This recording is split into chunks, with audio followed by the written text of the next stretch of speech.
Una de las cosas que el hermano Omar siempre enfatizó fueron, por un lado, la adoración. Gracias, hermanos del grupo de alabanza, las voces de los músicos. Siempre ustedes lo saben, enfatizó la adoración, la adoración, la adoración. La adoración en espíritu y en verdad, no como una forma metódica o mecánica, sino como una experiencia personal, real y genuina con Dios. Y eso, hermanos, es uno de los grandes logros que el ministerio de nuestro hermano Omar hizo, no solamente aquí, pero en todas partes donde él estaba, siempre el énfasis era la adoración al Señor. Y el grupo de alabanza así lo entendió, y él escogió siempre las personas que veía que tenían ese corazón más dispuesto, y veía muchas otras, pero que estaban en el proceso para integrarse a este grupo. Y gloria a Dios, porque seamos nosotros un pueblo que adora al Señor con todo su corazón siempre. Siéntense, hermanos. Gloria a Dios.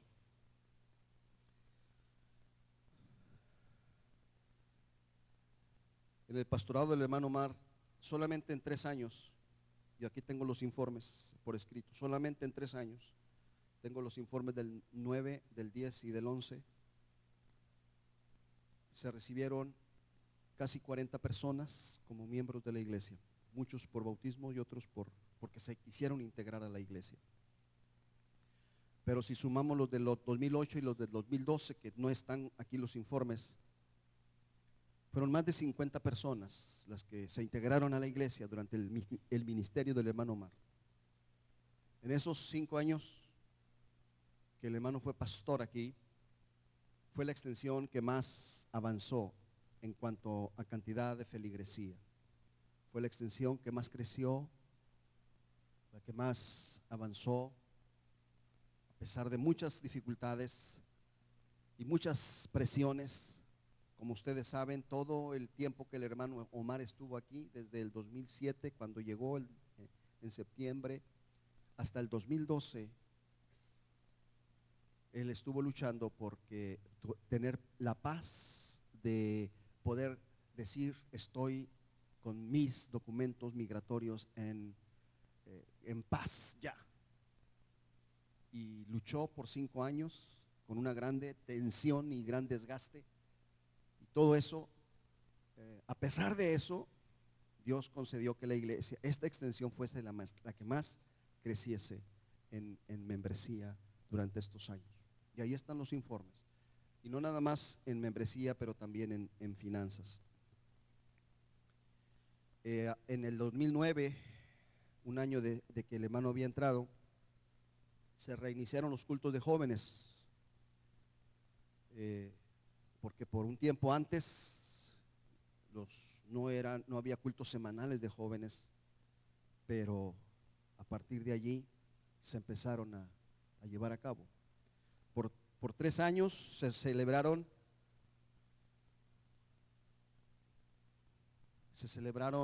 reuniones de varones todos los martes. Eran los martes, ¿verdad? A las 6 de la mañana. Y a mí me tocó estar en muchos de esos reuniones, hasta el año pasado, cuando ya la salud del hermano y empezó a quebrantarse, y esos desayunos, conferencias que se hacían cada martes ahí en el Denis, pues fueron de mucha bendición para muchas personas. Y aún los empleados de ese restaurante todavía se recuerdan cuando vamos. Dicen: ustedes son de los que venían con el hermano Omar, ¿verdad? Y ahí había siempre un espacio reservado. Hubo muchas conferencias matrimoniales durante ese tiempo. En el 2008,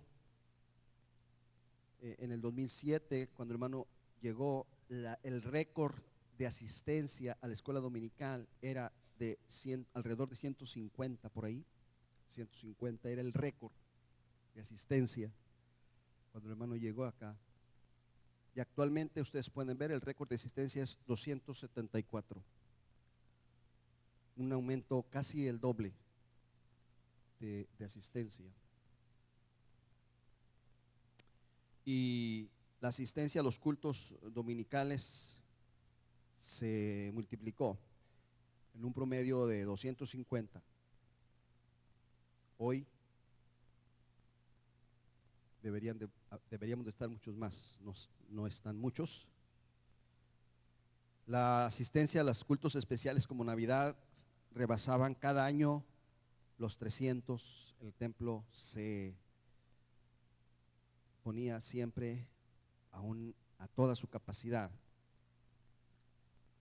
Y como lo dijimos hace unos meses, el día de su funeral aquí en el templo, realmente parecía una convención. Había más de 100 ministros, pastores, evangelistas, y el estacionamiento fue insuficiente para dar cabida a todas las personas, y el cupo de la iglesia también se llenó a reventar, como decimos, ¿verdad? Fue impresionante ese impacto que tuvimos.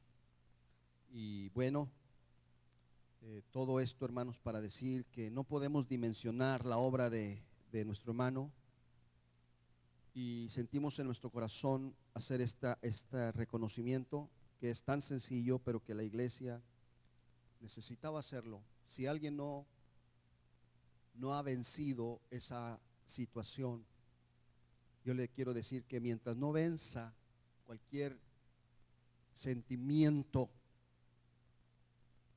cualquiera que sea, que no sea del agrado de Dios, usted no va a crecer espiritualmente.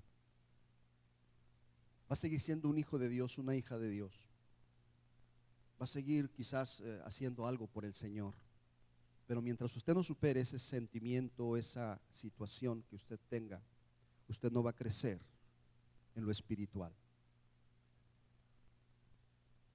Y quiero referirme a los versículos que leí al principio, al inicio del culto, en Hebreos,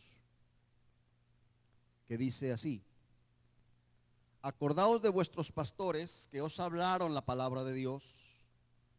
Considerad cuál haya sido el resultado de su conducta e imitad su fe. Hebreos 13:7. Lo repito. Acordaos de vuestros pastores que os hablaron la palabra de Dios. Considerad cuál haya sido el resultado de su conducta e imitad su fe. Y el 17. Obedeced a vuestros pastores y sujetaos a ellos, porque ellos velan por vuestras almas como quienes han de dar cuenta, para que lo hagan con alegría y no quejándose, porque esto no os es provechoso. Quiero hablar sobre el tema valorando a los pastores. ¿Qué es un pastor? La palabra del Señor utiliza algunos términos para referirse al pastor. En un sentido natural, el pastor es aquel que cuida un rebaño. Dice Jesús, dice la Biblia que Jesús, cuando veía las multitudes, tenía compasión de ellas porque estaban desamparadas y dispersas como ovejas que no tienen pastor. En otra ocasión vio al pueblo como pollitos fuera de la protección de la mamá gallina. ¿Cuántas veces quise juntar tus polluelos como la gallina junta? Pero no quisiste. Yo creo que el Señor todavía siente tristeza cuando en momentos como este hay quienes puedan estar paseando en fiestas o en otras cosas, y todavía el Señor llora, como cuando lloró al entrar a Jerusalén. El pastor es entonces aquel que cuida los rebaños. Metafóricamente se refiere a Cristo. Jesucristo dijo: yo soy el buen pastor. El buen pastor su vida da por las ovejas. Dijo también: yo soy el buen pastor y conozco mis ovejas y las mías me conocen. El escritor a los Hebreos dice: y el que resucitó de los muertos a nuestro Señor Jesucristo, el gran pastor de las ovejas. Jesucristo es el gran pastor de las ovejas por la sangre del pacto eterno, dice la Biblia. Y Pedro dice: nosotros éramos como ovejas descarriadas, pero ahora habéis vuelto al pastor y obispo de vuestras almas. Metafóricamente, Cristo es el pastor. Pero también la Biblia se refiere a los pastores como aquellos que están al cargo del cuidado de un de una congregación, de una iglesia. Efesios 4:11 dice: y él mismo constituyó a unos apóstoles, a otros profetas, a otros evangelistas, a otros pastores y maestros, hasta que Cristo venga. Va a hacer esto, hermanos, porque la Biblia dice: hasta que todos lleguemos a la unidad de la fe y del conocimiento del Hijo de Dios. Hasta que Cristo venga, tendremos pastores. ¿Cuál es el trabajo de un pastor? La Biblia dice que el pastor tiene dos trabajos. Uno es conducir y otro es apacentar. La Biblia dice en Hechos 20:17 que Pablo envió desde Mileto a Éfeso e hizo llamar a los ancianos de la iglesia. Y el versículo 28 dice que les dio este consejo: mirad por vosotros y por todo el rebaño que el Espíritu Santo os ha puesto por obispos, le decía a los pastores, para apacentar la iglesia del Señor, la cual él ganó por su propia sangre. Apacentar la grey de Dios habla de un cuidado tierno, y con cuidar de ella habla de supervisar con atención ese rebaño.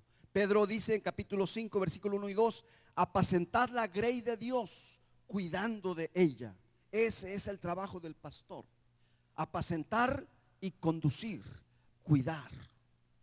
Por eso es que este pasaje bíblico dice: acordaos de vuestros pastores. Y esta palabra, hermanos, que se usa en Hebreos 13:7, pastores, no es la misma palabra que se usa en Juan 10, por ejemplo, cuando Jesucristo dijo: yo soy el buen pastor, o en Efesios 4:11, cuando dice: y aún nos puso Dios pastores y maestros en la iglesia.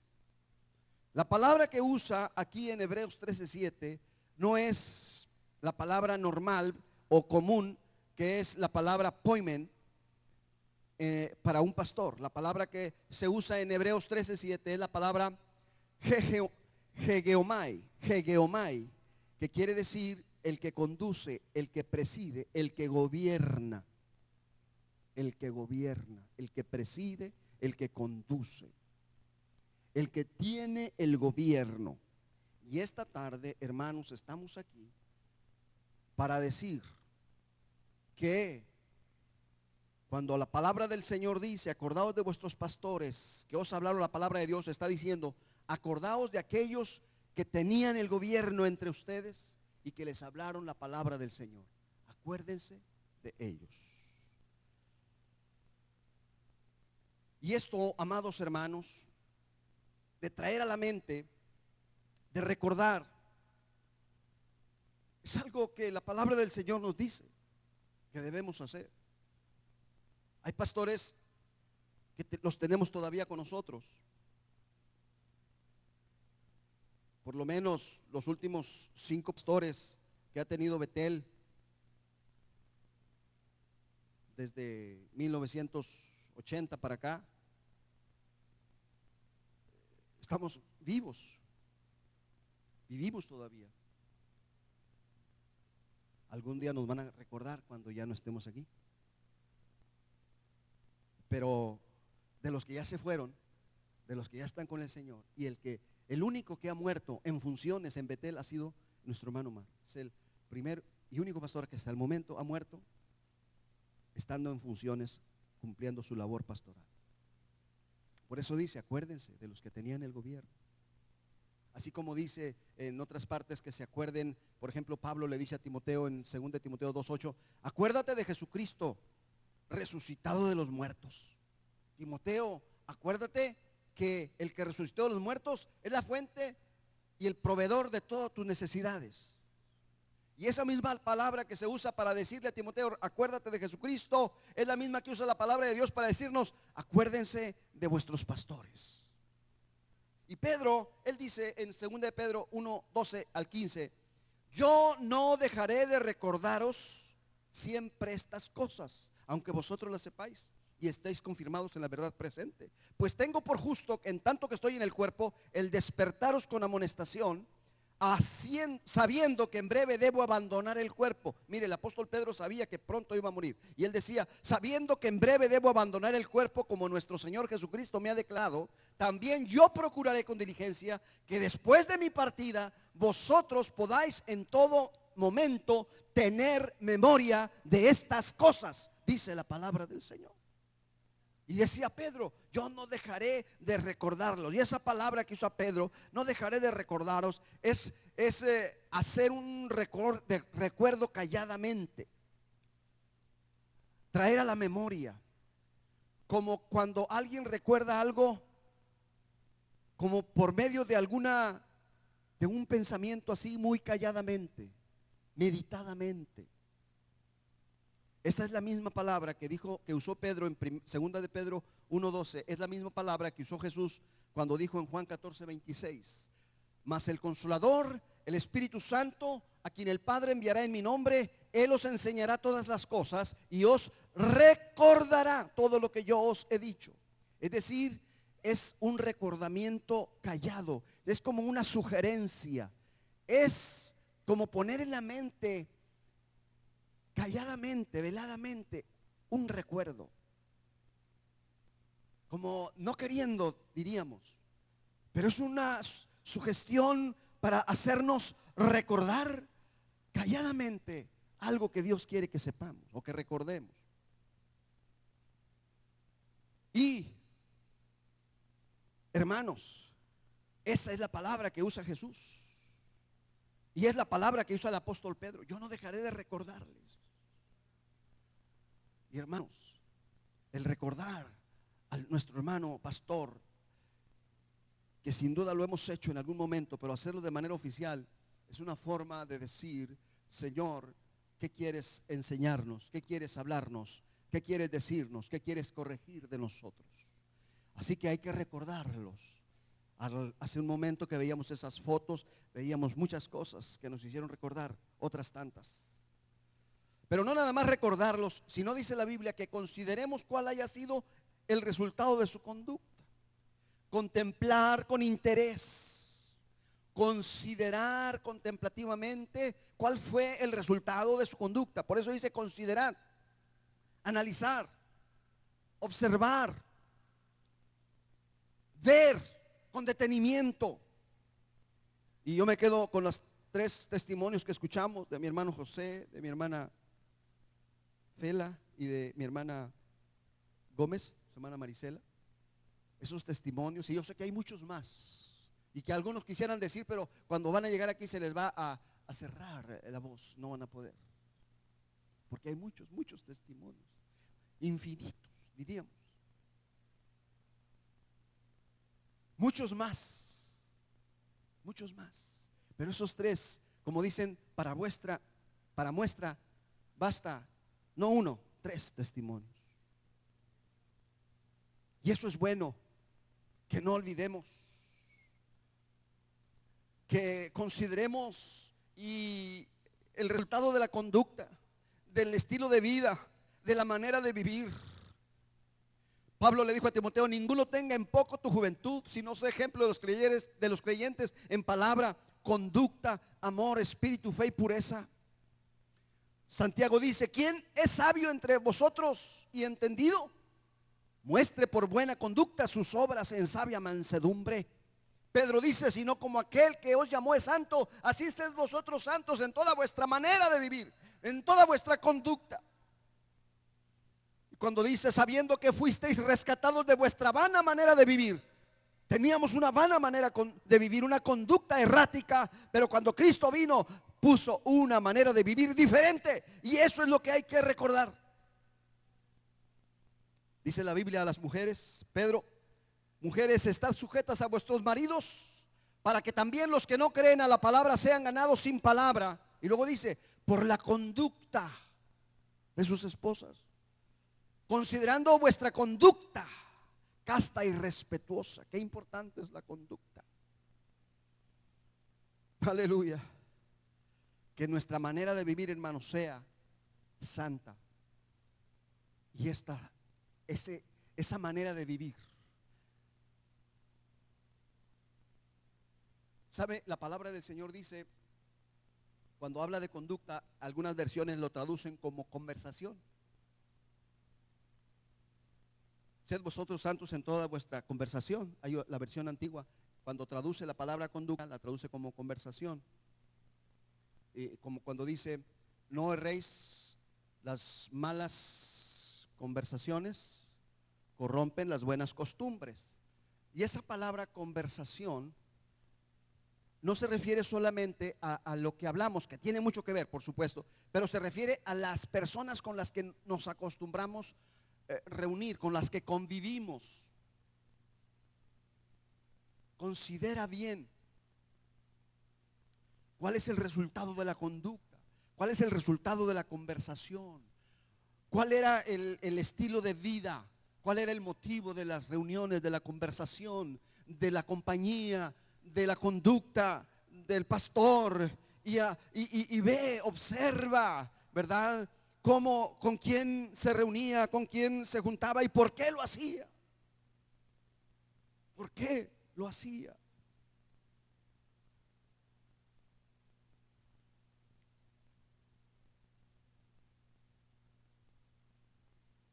Pero ¿para qué hay que considerar la conducta? Y ahí lo dice. Algunos dicen, la Biblia dice que consideres la conducta. ¿Para qué? Pues para señalar los errores, para señalar los defectos, para señalar. No.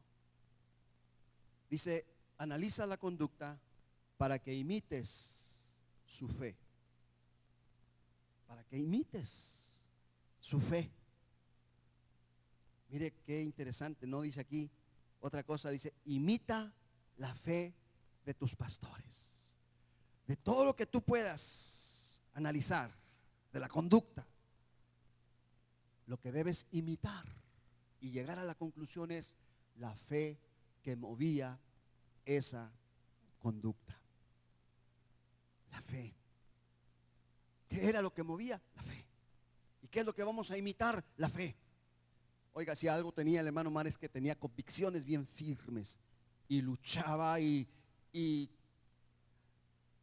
sabía mantener sus convicciones a pesar de todo, sin ver diferencias, sin inclinarse a los más o a los menos.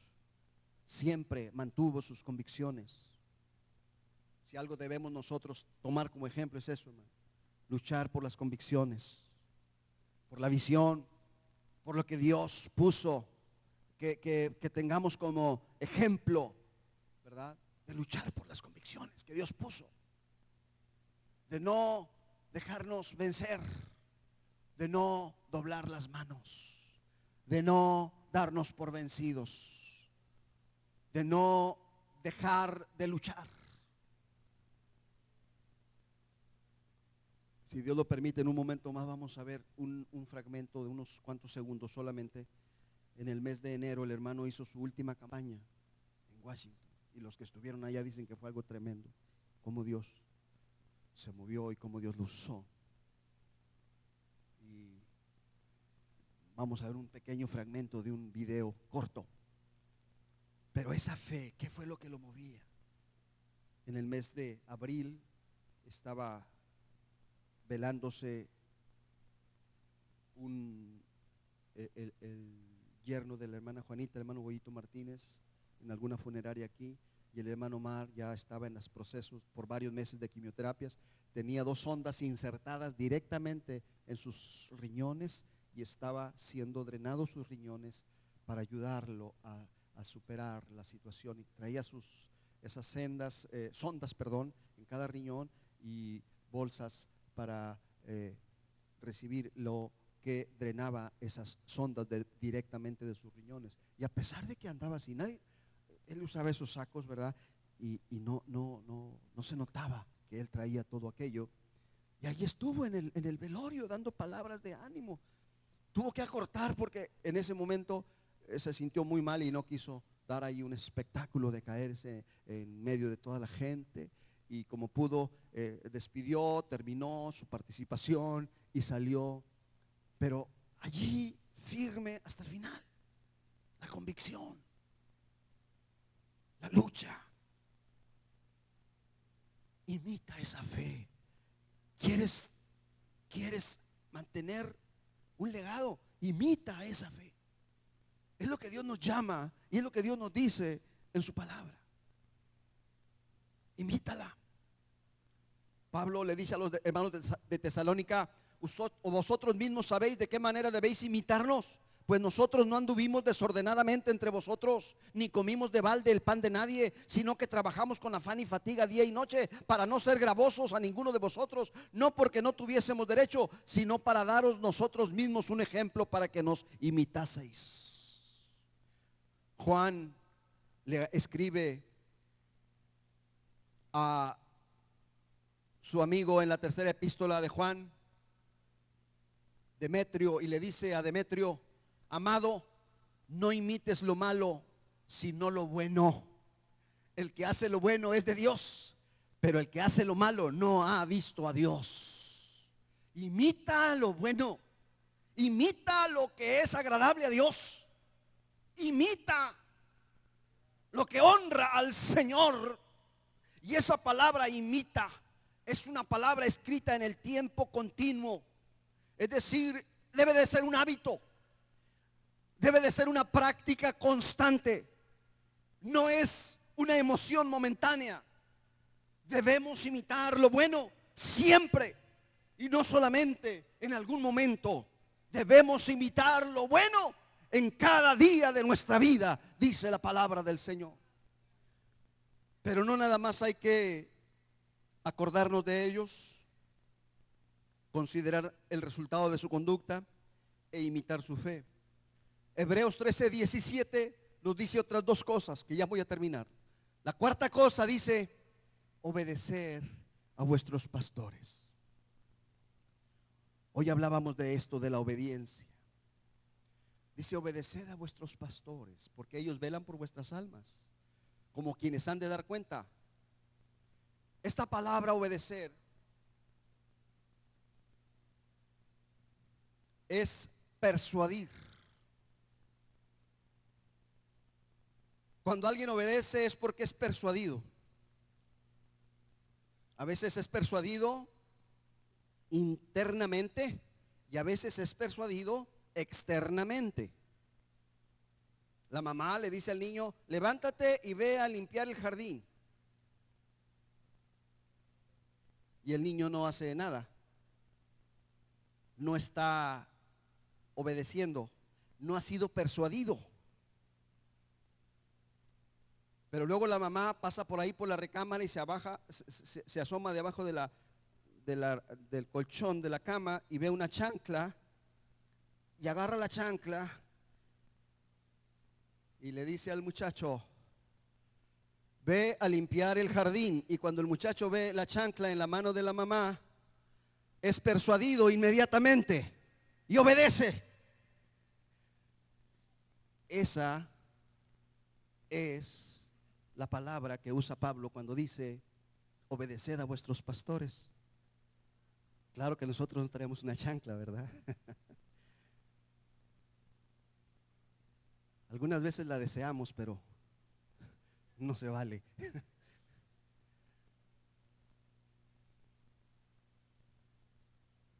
Obedeced a vuestros pastores. Sean persuadidos. Algunos fueron persuadidos cuando el hermano Omar llegó aquí. Hemos oído testimonios. Hay personas que dicen: yo no estaba de acuerdo con él, yo no lo quería, yo lo notaba y no me parecía, y luché por meses hasta que Dios trató conmigo, me persuadió y entonces, listo, estamos aquí, hermano. ¿Qué se ofrece? Y no hubo amenazas, no hubo castigos, fue persuasión del Espíritu Santo. Porque la obediencia debe de ser producida por la persuasión. Por la persuasión, en el caso de la iglesia, persuasión espiritual. Hechos capítulo 28, versículo 24, dice que Pablo llegó a Roma y empezó a predicar. Y cuando se juntaron a él los que venían a escucharlo, dice versículo 24, y algunos asentían lo que decía, pero otros no creían. Asentir quiere decir, eran persuadidos. Por eso el que obedece es porque ha sido persuadido, porque asiente, porque está de acuerdo. Otra palabra que tiene que ver con obedecer aquí, Hebreos 13:17, es la palabra confiar, tener confianza. El que obedece es porque confía que el que le manda lo está haciendo con buena voluntad. El que obedece confía que el que le está ordenando que haga algo, lo hace por su bien.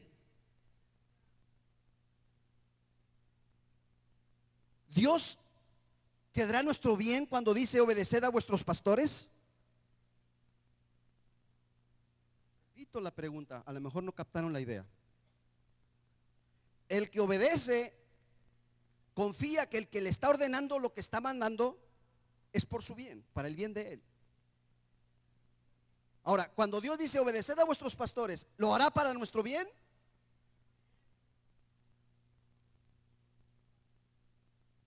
Por eso la obediencia tiene un sentido de confianza, de dar crédito, de obedecer, de asentir y decir, ok, sí, está bien.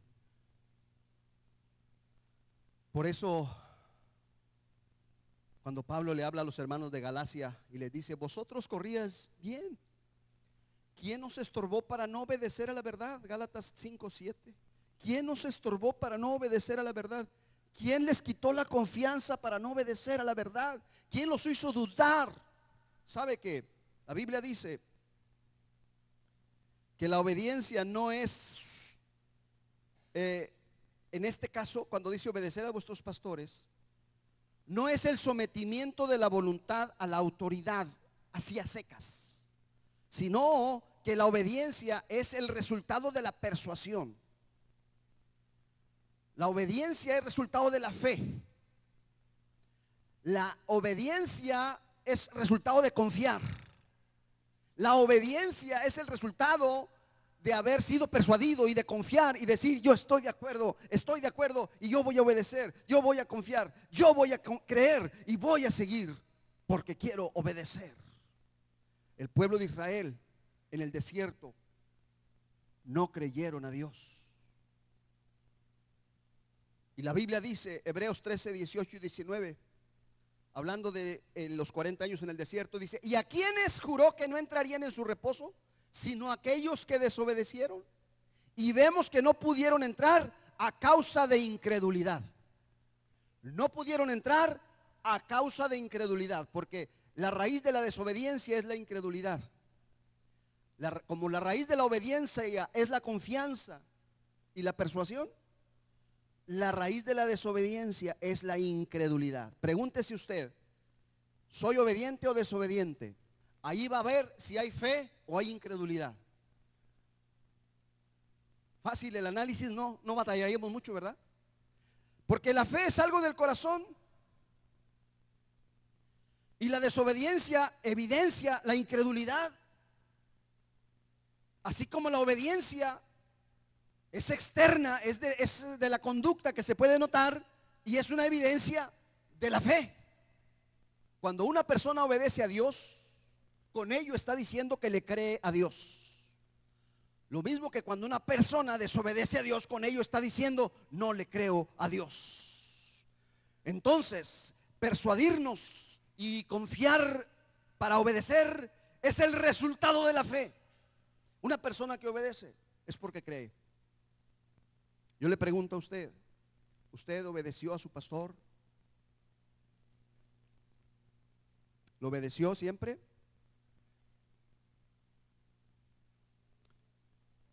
Gracias a Dios que Cristo no ha venido, hermano, porque si Cristo ya hubiera venido, los amenes que no se oyeron allá serían en el tribunal de Cristo, serían analizados y pasados por fuego. Aleluya. ¿Cuántos van a obedecer a los pastores de aquí en adelante? ¿Cuántos van a obedecer a los pastores de aquí en adelante? Porque Dios lo dice para nuestro bien o para nuestro mal. Para nuestro bien. No erréis, dice la Escritura. Cuando una persona obedece a Dios, está diciendo, le creo a Dios. Cuando una persona obedece al pastor, está diciendo, yo creo que Dios puso al pastor y como él fue puesto por Dios, yo le voy a obedecer y voy a confiar. Y si me equivoco, no me equivoco yo, se equivoca el que me manda, pero yo no fallo porque yo estoy obedeciendo y el que obedece no se equivoca.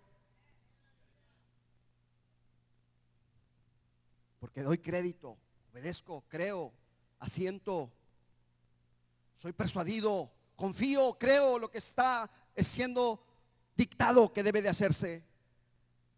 Pero el que se opone, el que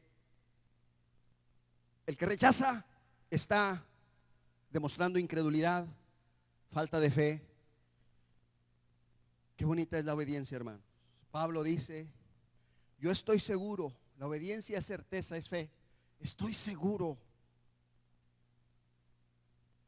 Hebreos 11:13 dice, conforme a la fe murieron todos estos sin haber recibido lo prometido, sino mirándolo de lejos y creyéndolo y saludándolo.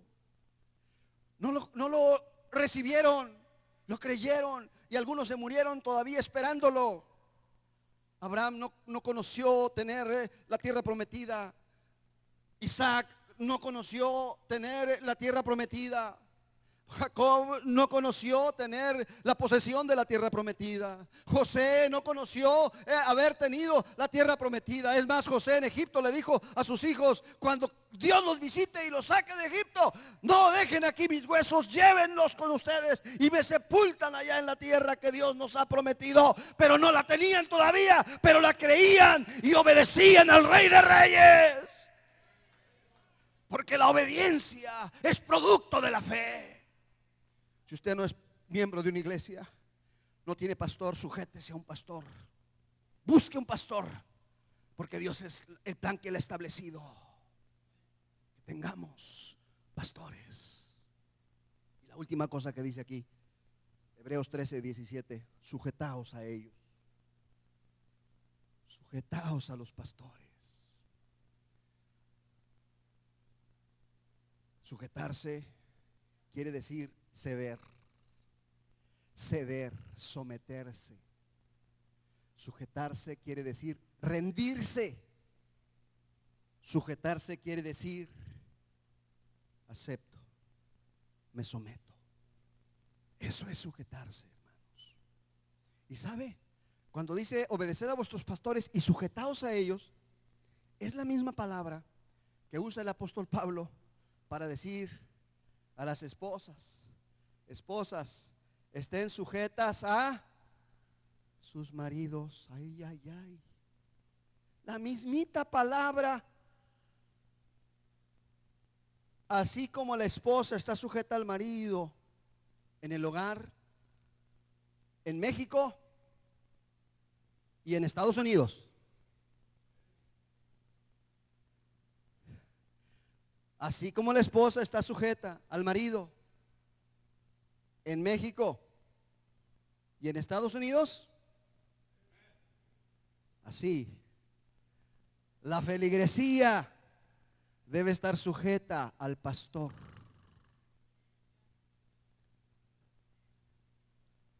Porque ahí lo dice la palabra. Obedeced a vuestros pastores y sujetaos a ellos. Sujetaos.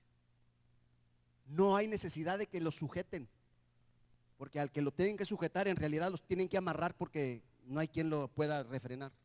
Pero el que se sujeta lo hace de voluntad. El que no se sujeta, dice la Biblia, no seáis como el caballo, como el mulo sin entendimiento, que han de ser sujetados con cabestro y con freno, porque si no, no se acercan a ti.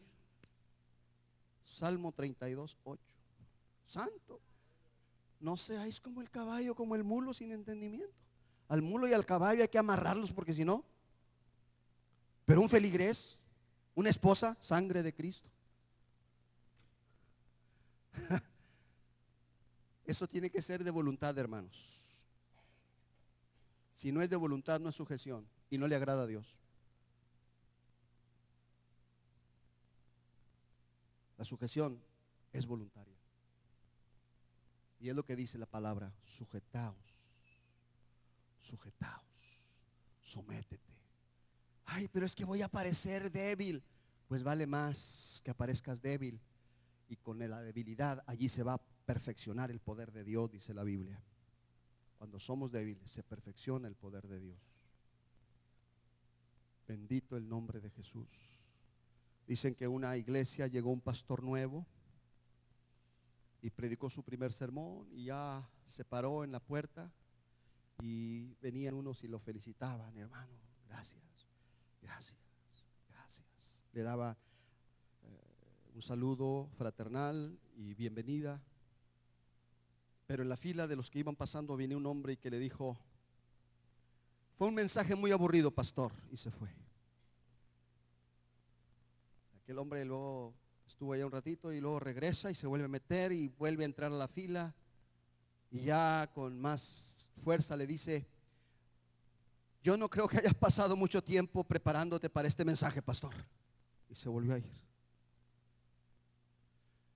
Como a los 5 o 10 minutos vuelve a entrar, vuelve a pasar y se mete otra vez a la fila, y ya más enojado y molesto le dice: pastor, la regaste bien feo. La verdad que nada tenías que decir en ese mensaje que diste. Y el pastor se preocupó, dijo: ya van 3. Y cuando se acaba el culto, el pastor va y busca a un diácono y le dice: oiga, diácono, aquella persona así, así, ya le dijo quién era, me habló así, me habló así, me habló así muchas veces. El diácono le contesta y dice: no te preocupes, él así es. Lo único que hace es repetir lo que oye por allá. Y viene y te lo dice. Y viene y te lo dice. Sujetaos a vuestros pastores, hermanos. Someteos a ellos, obedecerlos. Esta noche, en memoria del siervo de Dios, que Dios en su perfecto plan decidió recogerlo este año, hemos estado aquí para recordar esta palabra del Señor y para sanar una herida y para corregir un problema que usted quizás no se ha dado cuenta, no ha notado, pero que hoy la palabra de Dios nos ha dicho: obedécelo, sujétate, imita su fe, considera el resultado de su conducta, acuérdate de él. Y en esta noche vamos a decirle al Señor: Señor, ayúdame a hacer lo que tu palabra nos dice que debemos hacer. ¿Quién está de pie, hermanos? Esta no es una noche para otra cosa más que para decirle al Señor: queremos ser la clase de creyentes que tu palabra quiere que seamos. Si usted quiere hacer este pacto, este compromiso con el Señor, hermano, juntamente conmigo, vamos a hacerlo. ¿Qué le parece? Vamos a movernos de nuestros lugares sin cuestionar a Dios, sin cuestionar el mensaje, sin cuestionar otra cosa más que siendo sensibles al Espíritu Santo y decir: Señor, ¿qué quieres que corrija de mi vida según tu palabra? ¿Quieren venir aquí, hermanos, por favor? ¿Quieren venir aquí? Primera prueba de obediencia después del mensaje. ¿Quieren venir, hermanos? Vamos a hacer un pacto, un compromiso delante de Dios. Y vamos a decirle: Señor, quiero ser la clase de creyente que tú quieres que sea. Alguien estará pensando: pues yo quiero ver que seas la clase de pastor que Dios quiere que seas, porque siempre son tan generosos que piensan en otros en primer lugar. Pero esta noche no se trata de pensar en otros, se trata de pensar en nosotros mismos.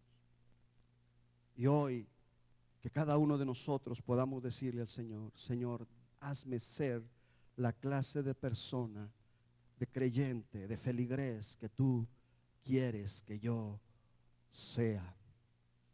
Como tú me enseñaste a través del siervo que tuviste aquí por 5 años y que yo aproveché poco, mucho, pero quiero que tú me guíes a ser la clase de feligrés, de miembro, de creyente que tú quieres que yo sea, Señor. Bendito el nombre de Cristo Jesús.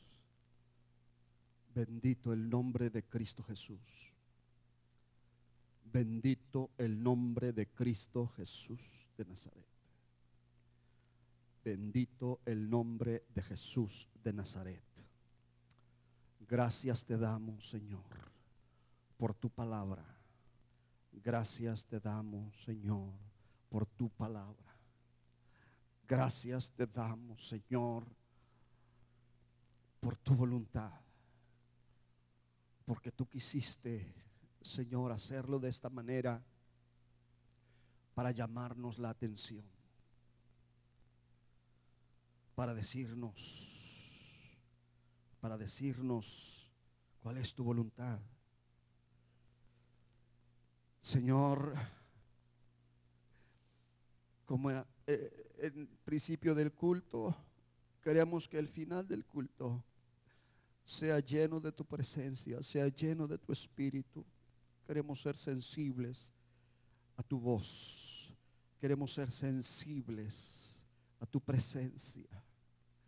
Queremos ser sensibles a tu voluntad, Espíritu Santo. Si hay algo que no te agrada de nosotros, lo confesamos. Si tu Espíritu nos muestra que no te estamos agradando como tú quieres, ayúdanos a corregirlo. Hoy lo confesamos, lo admitimos, lo reconocemos, nos humillamos, nos arrepentimos y queremos pedirte que tú lo limpies, lo laves y nos hagas conforme a tu voluntad, Señor Jesús. Señor Jesús, cúbrenos, Cordero Santo. Cúbrenos, Cordero Santo. Cúbrenos, Cordero de Dios. Aleluya. Aleluya. Aleluya. Bendito eres, Señor Jesús. Bendito eres, Señor Jesús. Te damos honra y gloria a ti. Te damos honra y gloria a ti, Señor. Te damos honra y gloria a ti, Señor. Mira esas lágrimas, mira ese corazón contrito. Mira, Señor, escucha esa oración, atiende a tu pueblo. Queremos honrarte a ti, queremos glorificarte a ti, queremos bendecirte a ti, Jesús. Aleluya, aleluya, aleluya. Usted que ha hecho este compromiso con Dios, quiere levantar su mano y quiere decirle: Señor, Señor, tómame en tus manos. Quiero servirte, quiero adorarte, quiero reconocer que tú eres el Dios